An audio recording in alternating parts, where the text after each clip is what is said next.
Number HOA drama, when the Queen met her judge. The alarm didn't wake me that morning at 5 a.m. Oh no. That would have been too civilized. Too normal for what was about to unfold in our supposedly peaceful suburban paradise. What jolted me from my dreams was the sound of my wife Nicole letting out a blood-curdling shriek that could have woken the dead 3 counties over. Not exactly the gentle wake-up call you'd expect in Harmony Creek Estates, where the biggest excitement usually involved debates over acceptable mailbox heights. I vaulted out of bed like a man half my age, heart hammering against my ribs like a jackhammer on overtime. My first thought was that either a bear had learned to pick locks, or the apocalypse had decided to start in our living room. Grabbing my robe and instinctively reaching for my federal judge badge from the nightstand, I thundered down the stairs, probably looking like an angry bathrobe-clad giant. And there she was, Karen Miller, our beloved HOA president, standing bold as brass in our living room at 5 in the morning, phone out, snapping pictures like some demented real estate appraiser. Karen was 45 but carried herself with the bitter authority of a 1,000-year-old monarch who'd just been told her favorite ice cream flavor was permanently discontinued. She was documenting our dust bunnies, our slightly less than perfectly fluffed couch cushions, the sheer audacity of us existing in her self-proclaimed kingdom before sunrise. Nicole was pressed against the far wall, looking like she'd seen a ghost, wearing a particularly offensive tracksuit. "What in the blazes do you think you're doing, Karen?" I boomed, channeling every ounce of judicial sternness I possessed, which is considerable, even in plaid flannel. Karen didn't even flinch. She lowered her phone just a fraction, that familiar smirk playing on her lips that always made me want to check if my dignity was still intact. "Emergency inspection, Judge," she said, her voice dripping with mock sweetness, like syrup over poison. Bill 7. Subsection C. Paragraph 2. Threat to community aesthetics. I received a report. A report? At 5 in the morning? From who? The Tooth Fairy? I stepped forward, holding up my badge. "You picked my lock, Karen. That's breaking and entering. And I'm telling you as a federal officer to get out of my house. Now. Now." This should have been the moment when any reasonable person, even a slightly unhinged HOA president, would realize they'd crossed a line. A very big, flashing, neon-lit line with warning sirens. But Karen, bless her twisted little heart, was not a reasonable person. She actually scoffed. Then she did the unthinkable. She shoved past me, a federal judge in his own home, telling her to leave. She raised her phone again, this time aiming it at poor Bartholomew, our golden retriever, who was cowering by Nicole's legs and emitting worried whimpers. "And your dog," Karen sneered with the venom of a woman who'd never experienced joy, "is clearly over the approved weight limit for pets in this development. Major violation." Snap. Flash. That was it. The final straw that broke this camel's back. My protective instincts went into overdrive. Nobody messes with my wife. And absolutely nobody fat-shames my dog. "Karen," I said, my voice dangerously calm, "you have 3 seconds to leave before I physically remove you." Hair response? She swung her clipboard. Not some flimsy piece of cardboard. Mind you, this was one of those heavy-duty plastic ones, probably requisitioned from a Cold War bunker. It connected with my lip with a crack that would have made a baseball bat jealous. Stars. I saw actual star dancing before my eyes. Then, as I was reeling from the shock and the sudden metallic taste of blood, she whipped out a small canister from her tracksuit pocket. Pepper spray, and she hosed down Bartholomew like he was a rioting prisoner. My poor dog yelped, a sound of pure agony and confusion, and started rubbing his face frantically against the carpet. The world went red. Not literally, though my lip was throbbing like a bass drum, but that kind of incandescent rage that wipes out all rational thought. I tackled her. It wasn't elegant or dignified, more like a lumbering, bathrobe-clad avalanche of righteous fury. We went down in a heap, Karen screeching like a banshee whose microphone had just been unplugged mid-performance, getting her hands restrained while she thrashed like a cornered wolverine. I was vaguely aware of Nicole calling 911 in a trembling voice. Adrenaline is a funny thing. I managed to flip Karen over, pin her arms behind her back. And then, because muscle memory is even funnier, I actually read her Miranda rights right there on my living room carpet. You have the right to remain silent. I panted, tasting blood. Anything you say can and will be used against you in a court of law. Not that you seem to care about laws, Karen. But hey, procedure is procedure. The local police arrived first, followed shortly by the U.S. Marshals. I'd managed to call once Nicole took over with the 911 dispatcher. Karen was hauled away, still sputtering about bylaws and her rights, which I'd just helpfully explained to her in detail. As they cuffed her, she shot me a look of pure, unadulterated venom that promised this was far from over. I should have been relieved. She was arrested, facing serious charges. Surely that was the end of the HOA Queen's reign of terror. Oh, you sweet, naive fool. I thought to myself, I had absolutely no idea what fresh hell was about to break loose. We had moved to Harmony Creek Estates for peace. That's what the glossy brochure promised anyway. Tranquil living for the discerning resident. Discerning apparently meant having a high tolerance for busybodies and petty tyrants. I was recently retired. Well, semi-retired. Still taking senior status cases, but mostly looking forward to quiet mornings, reading books that weren't legal briefs, and perhaps finally mastering the art of a decent sourdough starter. Nicole, my wonderful wife of 40 years, had grand plans for a magnificent garden where our grandkids, little Emily and Tom, could chase butterflies and listen to my probably boring stories on the porch. That was the dream. A simple grandpa and grandma kind of dream. Then there was Karen Miller. She'd been HOA president for 5 years. A reign apparently marked by increasing levels of petty tyranny that would have made Napoleon jealous. We learned this through hushed whispers from neighbors who'd long since learned to keep their heads down and their opinions to themselves. Old Mr. Henderson, for example, had been fined for his bird feeder being too garish for the neighborhood aesthetic. Mrs. Rodriguez got a cease and desist notice because her wind chimes were promoting a non-serene soundscape. These weren't just reasonable rules, they were Karen's personal edicts, enforced with the zeal of a true believer in the church of suburban conformity. She was a woman who'd clearly found her one tiny pond of power, and was determined to be the biggest, meanest frog in it. My eccentric cousin Ronald, who lived a few towns over but visited often with new conspiracy theories and half-baked inventions, called her a vortex of negative energy, probably powered by stolen garden gnomes and the tears of unhappy squirrels.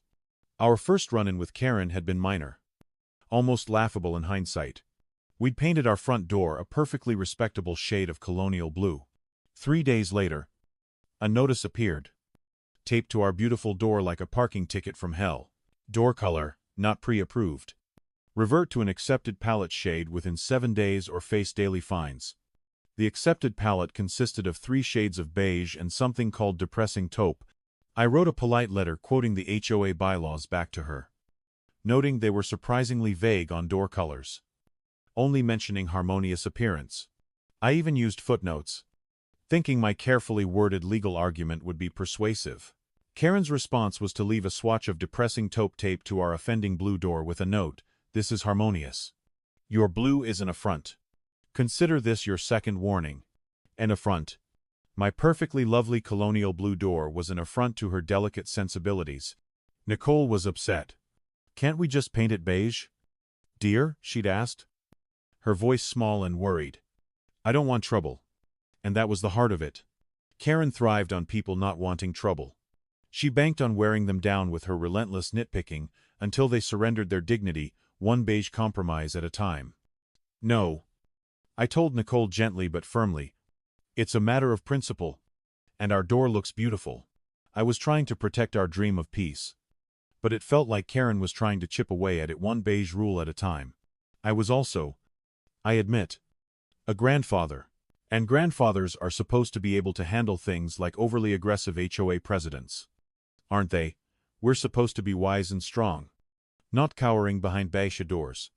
But that pre-dawn break-in, the assault, the pepper spraying of poor Bartholomew, that had escalated things far beyond door colors. That was Karen's declaration of war.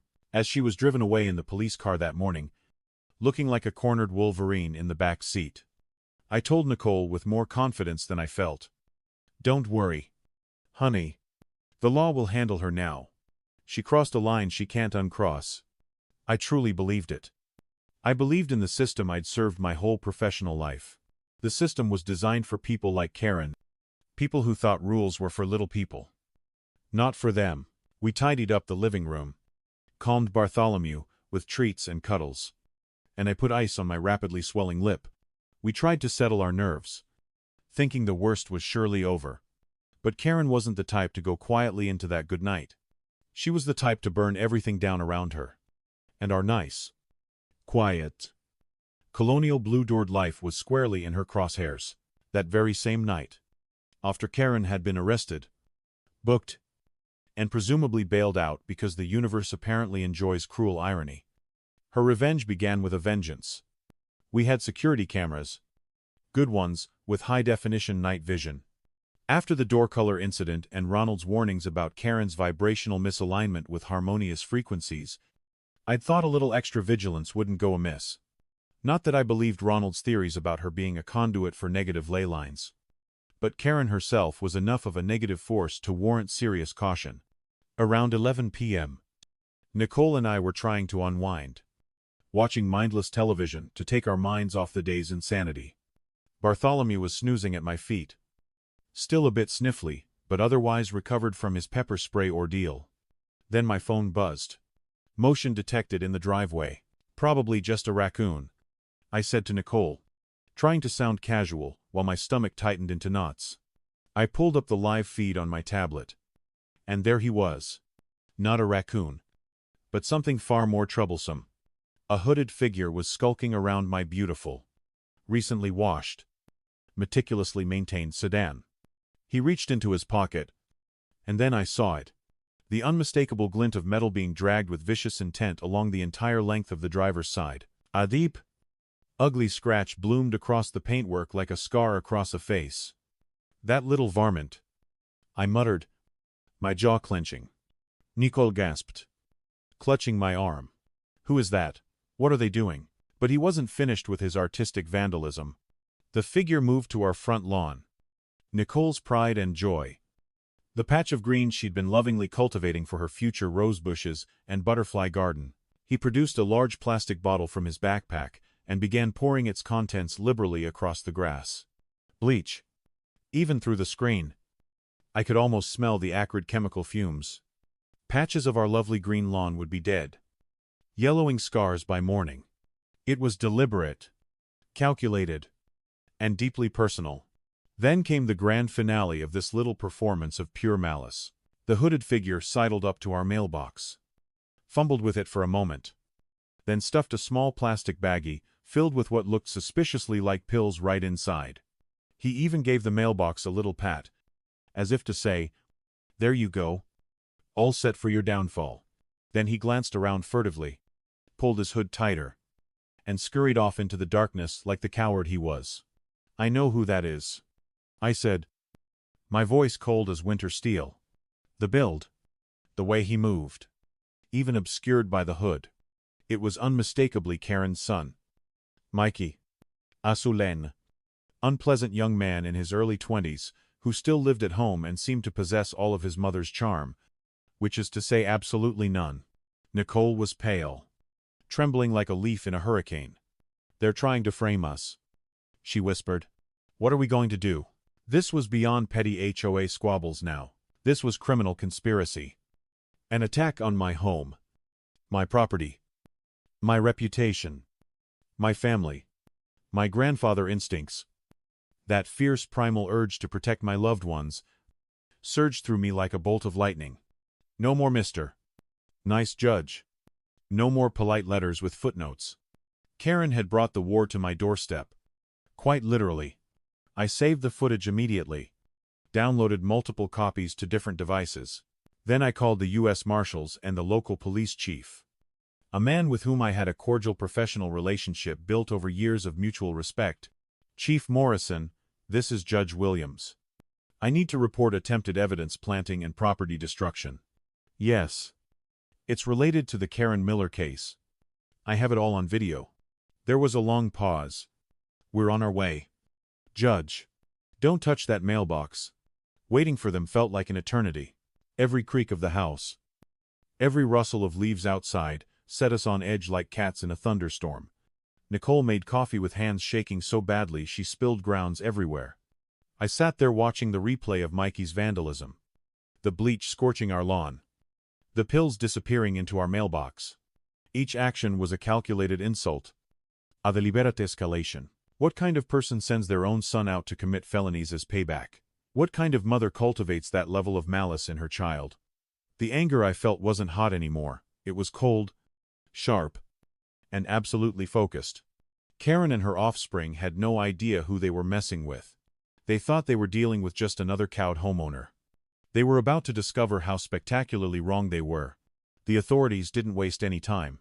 Within an hour of viewing my crystal-clear security footage, a convoy that looked like it was preparing for a small invasion was rolling toward Karen's house. U.S. Marshals. Local police. A K-9 unit. The works. They weren't taking any chances. Assaulting a federal official.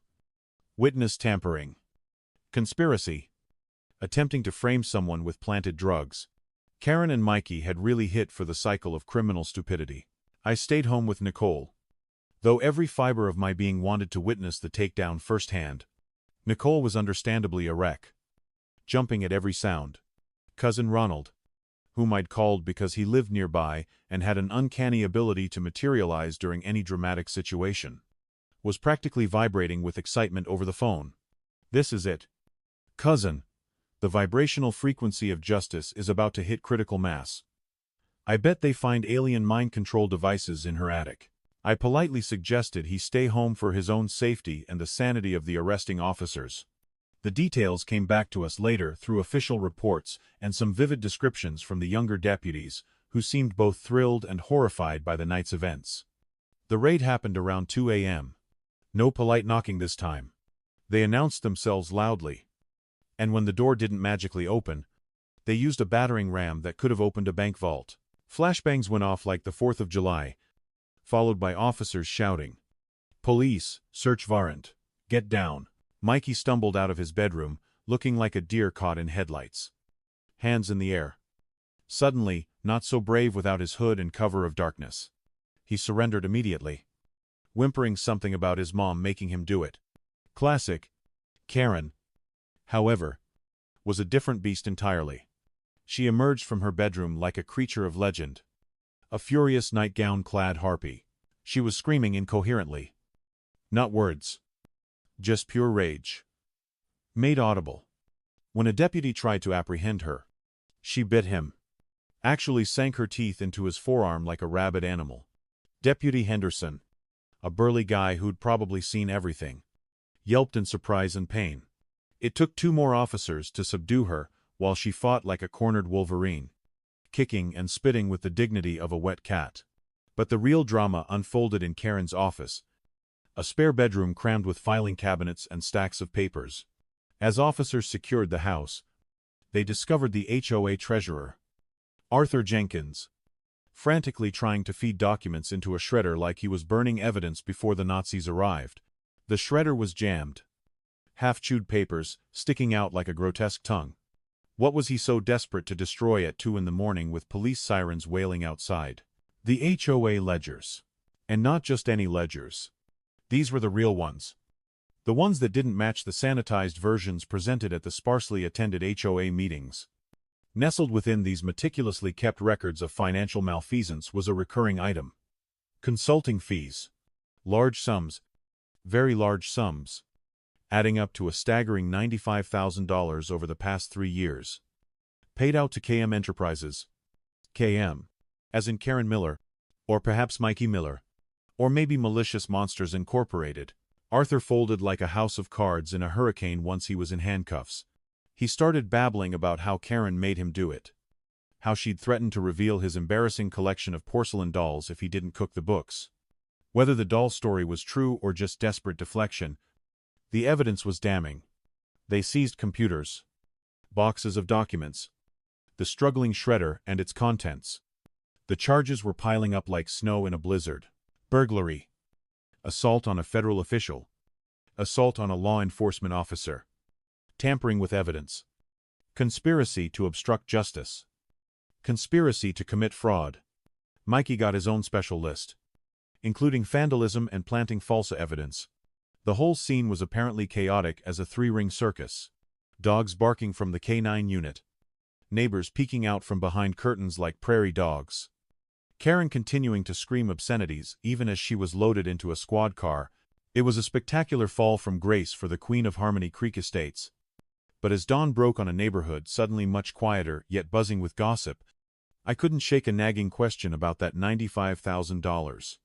KM Enterprises felt too simple, too obvious for someone like Karen, who, despite her crassness, was undeniably cunning. Where had that money really gone, and who was this mysterious consultant?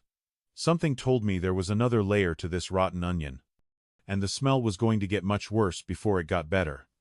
The arrest of Karen, Mikey, and Arthur sent ripples through Harmony Creek Estates, like a stone thrown into a still pond. People who had lived in quiet fear of Karen's arbitrary rule started emerging from their beige shells, blinking in the sudden sunlight of her absence. There were hushed conversations over fences, tentative smiles exchanged in the street. It was like a spell had been broken, a collective exhale of relief from an entire community. But for me, the fight wasn't over. That $95,000 siphoned off into KM Enterprises stuck in my craw like a bone. It wasn't just about my keyed car or bleached lawn anymore. It was about systematic abuse of power, theft from an entire community. My inner judge, the part that craves order and fairness above all else, couldn't let it go. The police and marshals were focused on the criminal charges directly related to me and the raid. The financial stuff was on their radar. But it was a slower burn, a paper trail that would take time to follow.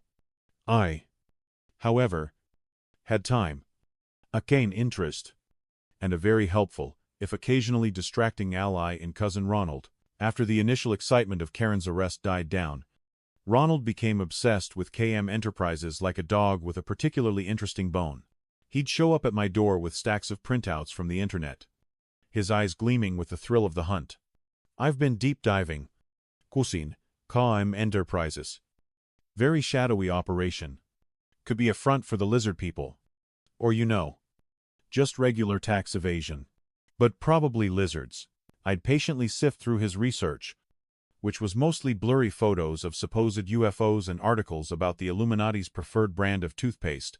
But then one afternoon, Ronald was over munching on Nicole's oatmeal raisin cookies and going on about how KM Enterprises was likely an anagram for something sinister. Mech Enterprises. Say, sounds alien. Or maybe my keen embezzlement scheme. He was studying a printout of the sparse business registration for KM Enterprises. It listed a P.O. box address in a neighboring state and a registered agent service. All very generic and deliberately obscure. But then Ronald, mid-cookie, squinted at a tiny, almost invisible logo at the bottom of a scanned document. "Hey," he said, crumbs flying. "That little squiggly thing looks exactly like the logo on Aunt Mildred's artisanal pickle jars." Aunt Mildred wasn't actually our aunt. She was Karen's estranged older sister, a woman named Mildred Perkins, who lived 3 states away. According to neighborhood gossip, the sisters hadn't spoken in years after a falling out over a prize-winning rose bush. Some family feuds are horticultural in nature. She supposedly ran a small online business selling artisanal pickles and jams under the name Mildred's Marvelous Morsels. Artisanal. "Ronald, are you absolutely sure?" "Positive," it declared, pulling up a folksy-looking website on his phone. "See? Same squiggly pickle logo." And there it was. Identical. KM Enterprises wasn't just Karen Miller. It was Karen and Mildred. A family affair. The consulting fees were being funneled to her sister's pickle company, presumably to be laundered and then split between them. This wasn't just Karen being greedy. This was a deliberate cross-state conspiracy to defraud the HOA, the P.O. box, the registered agent. All designed to obscure the connection, like smoke and mirrors. I took this new information, Ronald's pickle-powered epiphany. To the lead detective. He was skeptical at first. Her sister, the pickle lady? But when I laid out the visual evidence and the background, he agreed to investigate. Subpoenas were issued for Mildred's Marvelous Morsels bank records. A few weeks later, the detective called me with barely contained excitement. "Judge, your cousin and his pickle theory hit the jackpot. KM Enterprises is indeed a shell company registered by Mildred Perkins. 95 grand flowed in from your HOA and then flowed right back out in personal loans and gifts to Karen Miller. They thought it was clean as a whistle." Mildred, when confronted, immediately lawyered up, but looked like she'd seen a ghost. A pickle-loving ghost with handcuffs. So the mystery consultant was family. It was a grubby domestic scheme dressed up in corporate jargon. There was something almost pathetic about it under all the layers of malice. Karen, the feared HOA president, was in cahoots with her pickle-peddling sister to steal money from her neighbors. Ronald was insufferable for a week. See, I told you my methods were unconventional but effective. Next, we tackled Bigfoot's undeclared crypto earnings. But this discovery just solidified my resolve. Karen and her sister weren't just bullies, they were common thieves. And the idea of them getting away with anything less than the full measure of the law was becoming increasingly intolerable. With the revelation of the sisterly scam, the criminal case against Karen, Mikey, and now Mildred Pickles Perkins was looking ironclad. The district attorney's office was pleased as punch. They had them on multiple felonies. And the evidence was stronger than a garlic milkshake. I should have been satisfied. Justice was grinding along its slow but inexorable path. But then I heard whispers from contacts I still had within the justice system that made my blood pressure spike like a rocket. The DA was considering offering Karen a plea deal. A deal that would involve her pleading guilty to a couple of lesser charges. Maybe some probation. Affine. Restitution that she'd probably try to pay with more pilfered HOA funds. But crucially, no significant jail time, especially if she agreed to testify against her own son and sister. A prospect that seemed chillingly plausible for someone like Karen. This news hit me like a sledgehammer to the gut. No jail time? For breaking into my home. Assaulting me.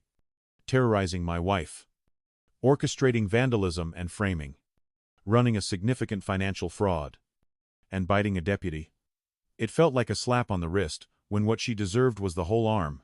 Nicole was furious when I told her. She can't just get away with it. She fumed. Her usual gentle demeanor replaced by steely anger I rarely saw.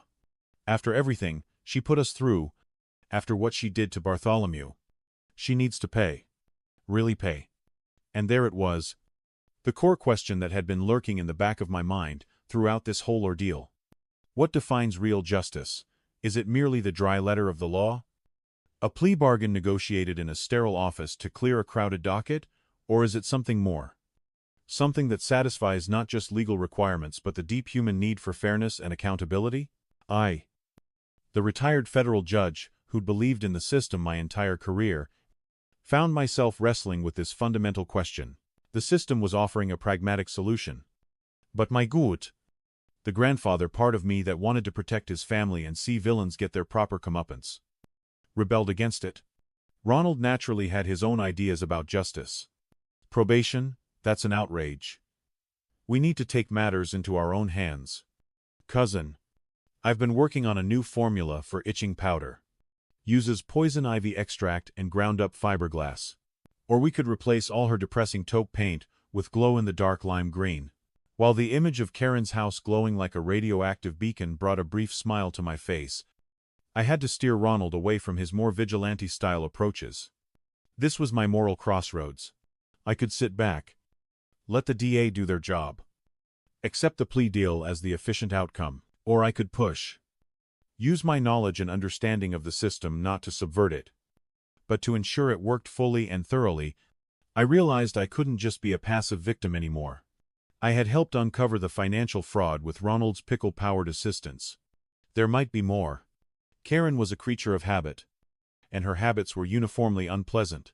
I made a decision. I wouldn't interfere with the DA's prosecution directly, but I would make sure my civil case was a fortress of irrefutable evidence. I would also reach out discreetly to other Harmony Creek residents. Had they suffered under Karen's reign? Did they have stories? Evidence? Anything that could paint a fuller picture of her character and methods? I wasn't just fighting for myself and Nicole anymore. I was fighting for Mr. Henderson's garish bird feeder. For Mrs. Rodriguez's non-serene wind chimes. For everyone who had been bullied into submission by Queen Karen. The plea deal might be off the table if enough pressure mounted.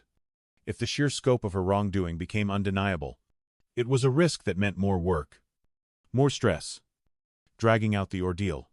But the alternative, seeing Karen smirk her way through a lenient sentence, was absolutely unthinkable. There were more rocks to overturn in Karen's meticulously ugly garden. And I had a distinct feeling, the next one I flipped, would reveal something truly venomous coiled underneath. The civil trial began on a crisp autumn morning that felt like the start of something momentous. The courtroom was packed, mostly with curious Harmony Creek residents, their faces showing a mixture of nervousness and anticipation, like spectators at a gladiatorial match. Karen sat at the defendant's table looking remarkably smug for someone facing serious charges. Flanked by a slick, expensive-looking lawyer she'd somehow managed to afford, probably by selling off some of her ill-gotten gains or strong-arming Mildred into liquidating her artisanal pickle empire.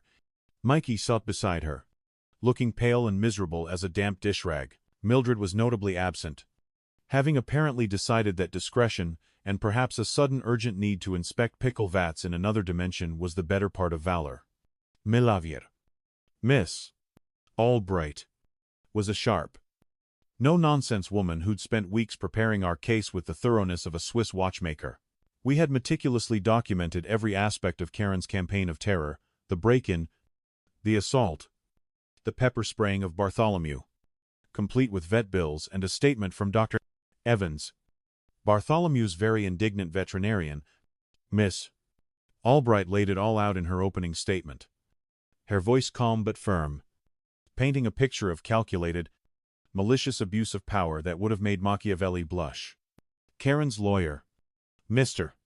Slade, countered by trying to portray me as an arrogant, overbearing newcomer, attempting to bulldoze the established rules of the community, and Karen as a dedicated, if perhaps overly zealous volunteer, just trying to do her thankless job. My client, he intoned dramatically, gesturing toward Karen who was attempting a look of put-upon martyrdom, is a pillar of this community. A woman who has devoted countless unpaid hours to maintaining its beauty and harmony. I nearly choked on my water. Beauty and harmony? She had single-handedly declared war on both. The first few days were a parade of damning evidence. We showed the security footage of Mikey keying my car and dumping bleach on our lawn. You could practically see the smirk on his face, hidden, though it was by his coward's hood. We presented the HOA ledgers, both the legitimate ones and the cooked ones, with an expert forensic accountant explaining in simple terms how KM Enterprises had been used to siphon off nearly $100,000 like a financial vacuum cleaner. Deputy Henderson testified about Karen biting him during the arrest, even showing the jury the faint scar on his arm like a badge of honor. Then came the witnesses from Harmony Creek, and their stories painted a picture that was far from the beauty and harmony. Karen's lawyer proclaimed, "Old Mr. Henderson, surprisingly fiery for his age," described Karen's campaign against his perfectly lovely, cheerful bird feeder. She said it was too garish. He testified, his voice shaking with remembered indignation. Too garish, it brought joy to the whole neighborhood. And she wanted to destroy that joy. Mrs. Rodriguez, voice trembling, but resolute, recounted the endless notices and threats over her wind chimes. She said they played discordant music, but they were the music of angels. My late husband gave them to me before he passed. A young mother tearfully described how Karen had tried to have her family's friendly Labrador declared a vicious animal because it barked playfully when Karen walked by. She said Max was a threat to community safety.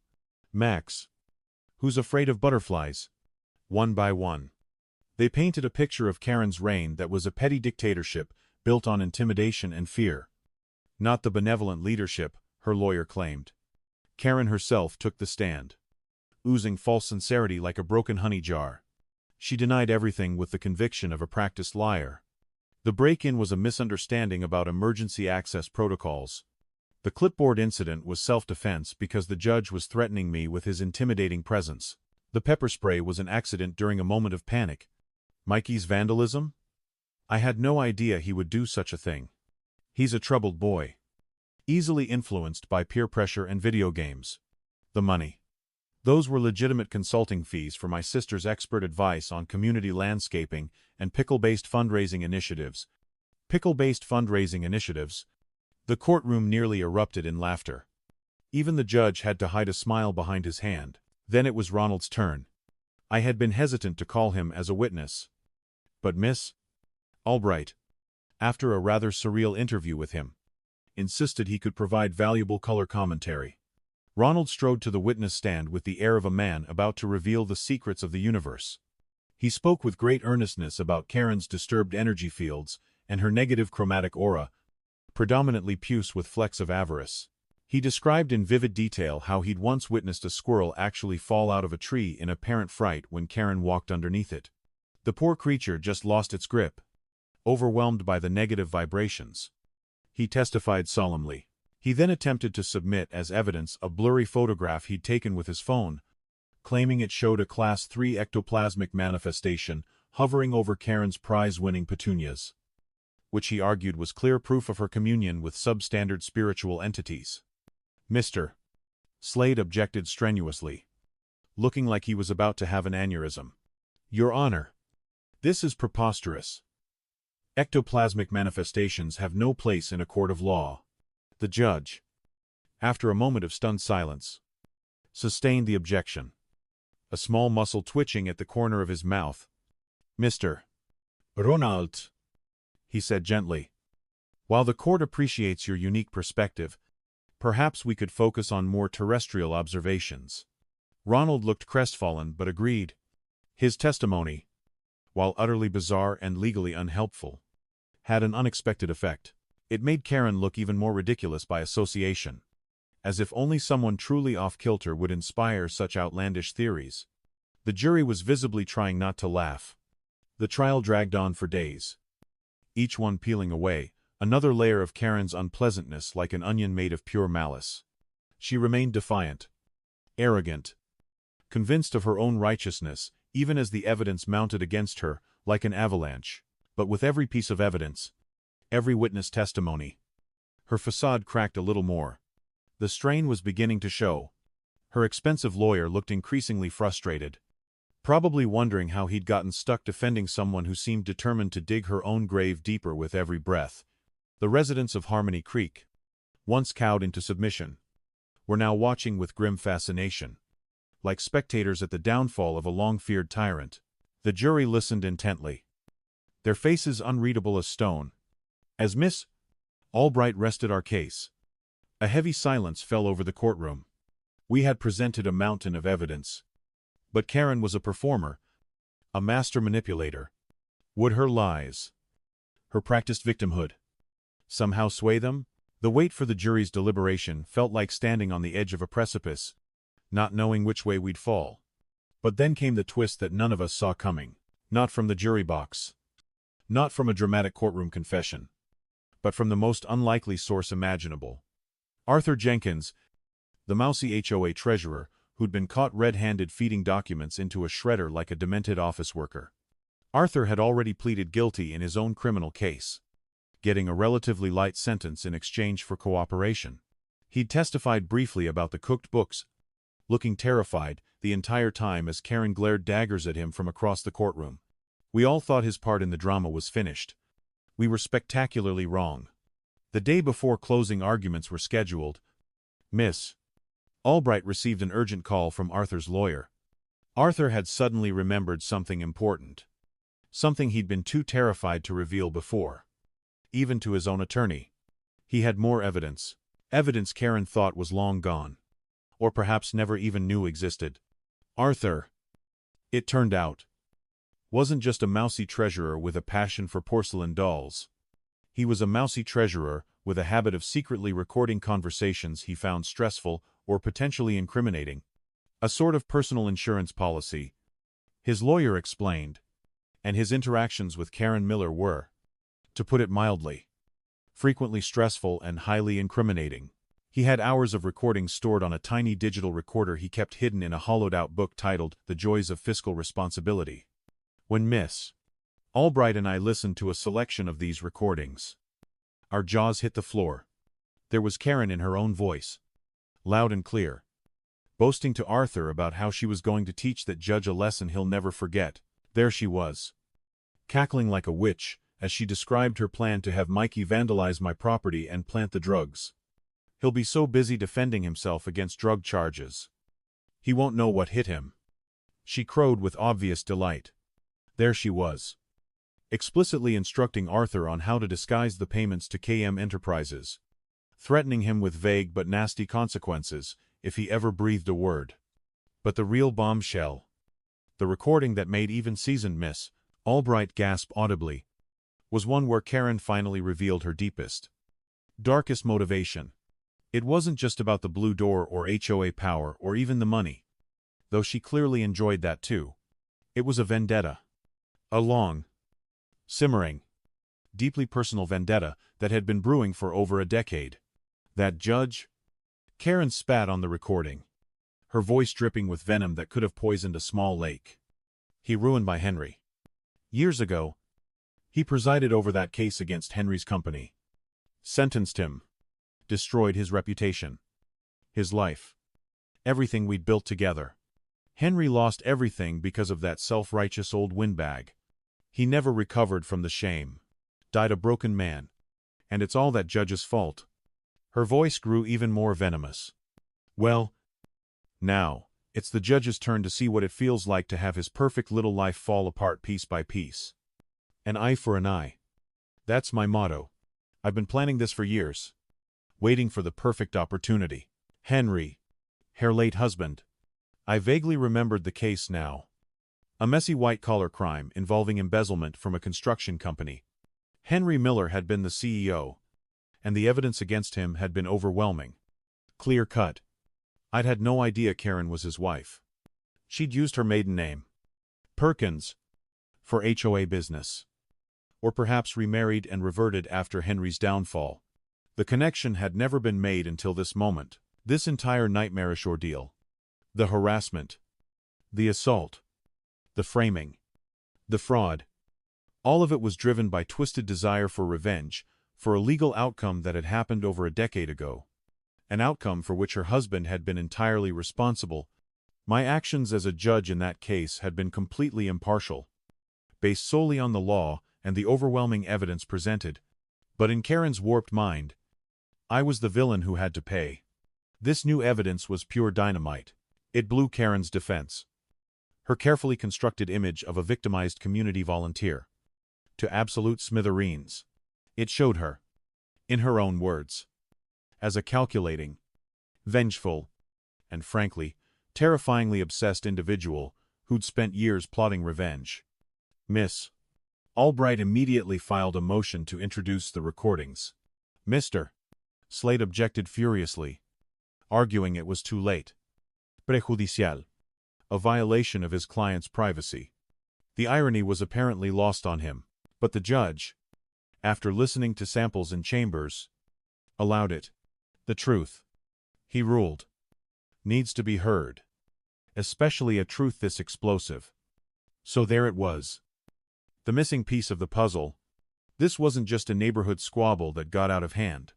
This was the culmination of years of festering resentment. A meticulously planned, if chaotically executed, revenge plot. Karen wasn't just an evil HOA president. She was a woman scorned, twisted by grief and anger into something monstrous. And now, thanks to Arthur Jenkins and his secret recordings, everyone was about to hear her monster voice, loud and clear. The final act unfolded with dramatic intensity that would have made Shakespeare weep with envy. First came the criminal sentencing, with Arthur's recordings now part of the official evidence. Any slim hope Karen, Mikey, or Mildred Pickles Perkins might have had for leniency evaporated like morning mist on a hot griddle. The recordings were played in open court, Karen's voice filling the room with pure malice as she outlined her plans to destroy me. The silence was absolute, heavy with shock and disgust. Her glee at her son's acts of vandalism, her contempt for the law, and her chilling confession of her decade-long vendetta painted a picture of someone completely divorced from reality and decency. Karen sat ramrod straight, her face a mask of stone, but a muscle twitched violently in her jaw like a live wire. Mikey looked like he wanted the earth to open up and swallow him whole. Mildred, who'd been compelled to attend, seemed to be trying to shrink into her chair until she disappeared entirely. Judge Henderson, a stern, no-nonsense jurist who'd probably seen every type of criminal in his long career, did not mince words. He spoke of the sanctity of the judicial process, the egregious nature of the assault on a federal officer, the calculated cruelty of the framing attempt, and the brazenness of the financial fraud. He condemned Karen's actions as an attack not just on me and my family, but on the very fabric of community and law itself. When he delivered the sentences, there were audible gasps throughout the courtroom. Karen received a hefty prison term, significant years behind bars, with no possibility of parole for a substantial chunk of it. Mikey got a shorter sentence in a young offenders institution plus lengthy probation, largely because of his age and the evidence of his mother's manipulation. Mildred Perkins got a suspended sentence, massive fines, and was ordered to pay full restitution of the $95,000 plus interest to the Harmony Creek HOA. Her pickle empire was effectively brined. When her sentence was read, Karen finally broke. The mask of composure shattered like glass hitting concrete. She leaped to her feet, screaming with the fury of a banshee. "It's not fair. He destroyed my life. He deserved everything I did to him. You're all corrupt." Two burly U.S. Marshals, who had clearly been anticipating such an outburst, were on her in an instant, restraining her as she thrashed and shrieked like a wild animal. It was an ugly, pathetic display, the final desperate roar of a defeated tyrant. She was escorted from the courtroom still yelling, her voice echoing down the hallway until it was finally cut off by the clang of a heavy door.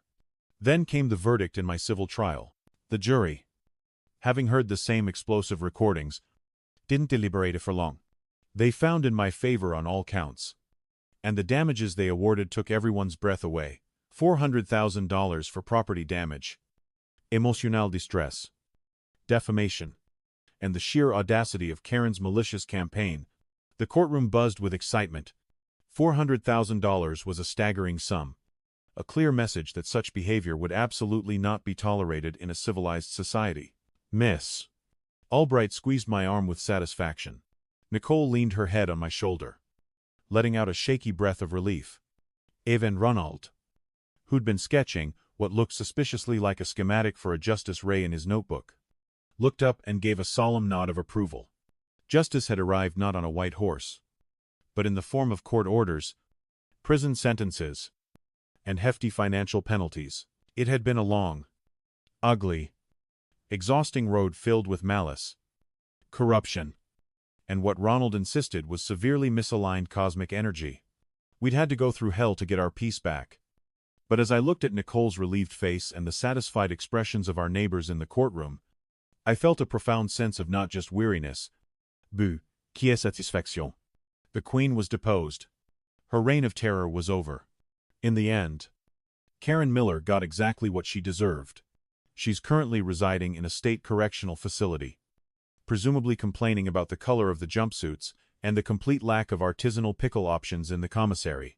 Her son Mikey is learning valuable life lessons about consequences in a place far removed from his mother's toxic influence. Mildred Perkins is attempting to rebrand with a line of contrition condiments, though sales are reportedly sluggish. The $400,000, after legal fees, went a long way toward repairing our home, our lawn, and our frayed nerves. We also donated a significant portion to a local victim support charity. It felt right, turning Karen's ugliness into something positive. My restraining order against Karen is permanent, ensuring that even when she's eventually released, she won't be darkening Harmony Creek's doorsteps or mine ever again. The Harmony Creek Homeowners Association underwent a complete overhaul. New leadership was elected. Sensible, kind people who believe an HOA should serve the community, not terrorize it. Mr. Henderson's bird feeder is back, more garish and glorious than ever. Mrs. Rodriguez's wind chimes tinkle merrily. their soundscape now officially declared delightfully serene. The oppressive cloud that Karen had cast over the neighborhood has lifted like fog before the morning sun. People are planting flowers in colors other than beige. It's amazing what happens when fear is replaced with freedom. Nicole and I are slowly but surely finding our peace again. Bartholomew has forgiven humanity for the pepper spray incident, and now enjoys his slightly slimmer, vet-approved physique. Our lawn is green again. Our colonial blue door remains defiantly blue. And our grandkids Emily and Tom visit often, chasing butterflies in Nicole's now thriving garden. Untroubled by HOA tyrants or flying pickle jars. What defines real justice?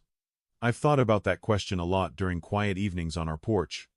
It's not just about punishment, though that's certainly part of it. It's not about revenge, satisfying as that might feel in the moment. For me, real justice turned out to be the restoration of peace, the reaffirmation of truth, and the unwavering defense of one's home and loved ones. It's knowing that a good person doesn't have to stay quiet when faced with a bully, no matter how much power they think they wield. It's about ensuring that the Karens of the world, in their little kingdoms of petty power, learn that there are lines you simply do not cross. And if they do cross them, sometimes they discover they've messed with someone who knows a thing or two about the law and has a cousin with very interesting theories about negative energy. Mostly, though, I'm just glad I can finally get back to perfecting my sourdough starter without any emergency inspections. And you know what? It's turning out pretty damn good.